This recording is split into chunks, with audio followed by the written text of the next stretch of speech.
Hi guys, siguro na pala ako ng plato. And then yan guys, so unahin muna natin magbanlaw ng plato. Banlaw ba? Basta. And then, tapos natin maghuhugas na tayo. Sabon na lang ako. Guys, may kwento sa inyo guys kung paano magpapalit. Itong lang gagawin. Kumuha tayo ng cream silk o keratin na gold, suka.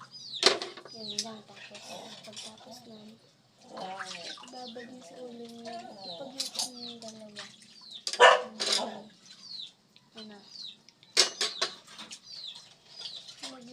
Ilagay niyo sa bowl niyo. Tapos, babad niyo ng mga 20 minutes o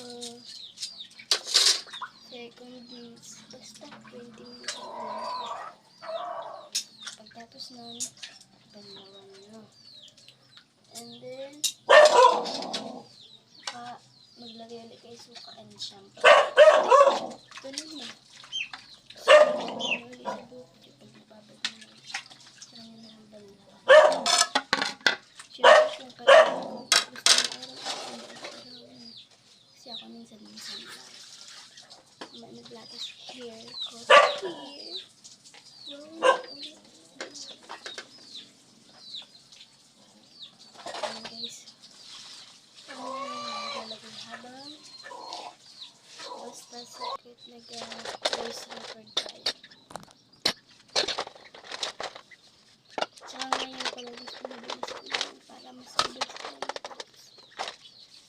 Hugas-hugas ang plato. Sino na nagahugas din ng plato? Paki-comment.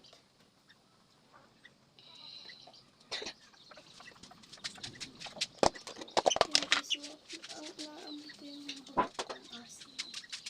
Ano ka ba? Parang madami yung ano ko guys.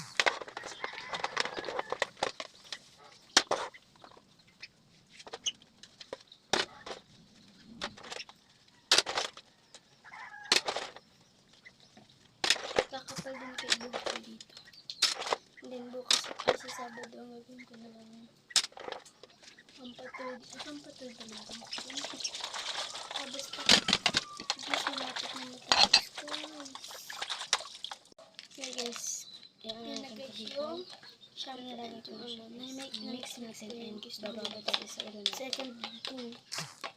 Tapos na natin